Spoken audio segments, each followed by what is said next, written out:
Hey guys, in this video, I'm going to be going over a strong moveset build that you can go with on your Miltank in the second generation Pokemon games, as well as some additional move options that you could slot in and how you can access these moves. So Miltank is going to be a normal type, leaving it immune to Ghost, weak to fighting, and some respectable stats with defense up there at 105 and speed at 100. And if you just look at Miltank and you weren't aware of its stats, it probably would surprise you that it has such a respectable speed number. And then HP at 95, attack at 80, special defense at 70, special attack at 40. That one's not a big deal. We're not going to be having any special attacks on our Miltank.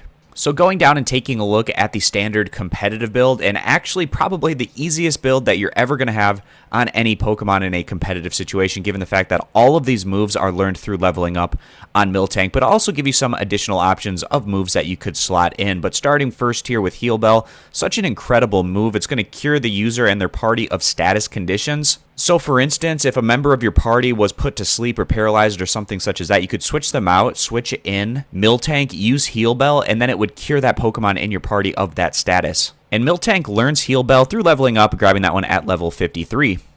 Move number 2, we have Milk Drink, heals the user by 50% of its max HP. Again, learned through leveling up, this one's grabbed at level 19. Move number 3, Growl. I'll get back to this one. First, I want to quickly just touch on move number 4, which is your offensive attack Body Slam. 30% chance to paralyze the target, same type attack bonus with that normal typing, 85 power, 100 accuracy. And Body Slam is picked up at level 43.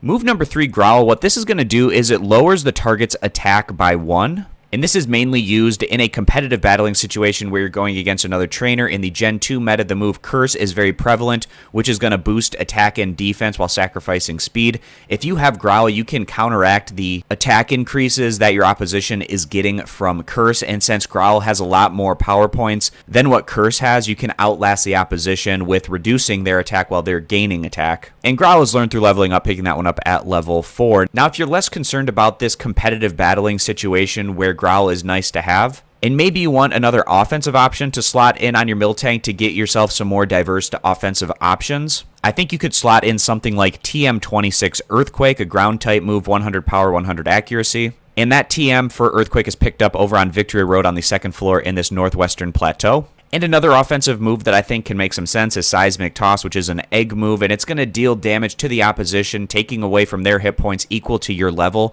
So if you're level 100, it's going to deal 100 hit points of damage to your opposition. And going over to the breeding chart in the Gen 2 games, Miltank breeding with the Mankey line. Who knows, Seismic Toss can pass that one down if you're interested in learning that move. And another option that I think could make some sense could even be something like a TM06 Toxic, especially since you're going to have Heal Bell as well as Milk Drink. You're going to be able to sustain for a long period of time potentially in these battles. And if you're able to poison your opposition with Toxic, you can kind of just outlast them and wait for that poison to whittle them down. And going over to our TM list, TM06 Toxic is going to be a prize for defeating the gym leader, Janine. And that rounds out this build. Miltank, a great option to have in your competitive team. If you're not strictly in a competitive situation against another trainer and you're not worried about countering the Curse move, then I even think you can slot in some extra options here into move 3 with something like an Earthquake, maybe a Seismic Toss, or even a Toxic. And then the item is Leftovers. At the end of every turn, the holder restores 1/16 of its max HP. Leftovers can be picked up from a Wild Snorlax, from a trash bin in the Celadon City restaurant, and from trading Wild Clefable or Wild Snorlax from the first gen Pokemon games over to the Gen 2 games. And that's going to wrap this one up, so I appreciate you guys stopping by. Consider subscribing to the YouTube channel, and I'll catch you back here next time.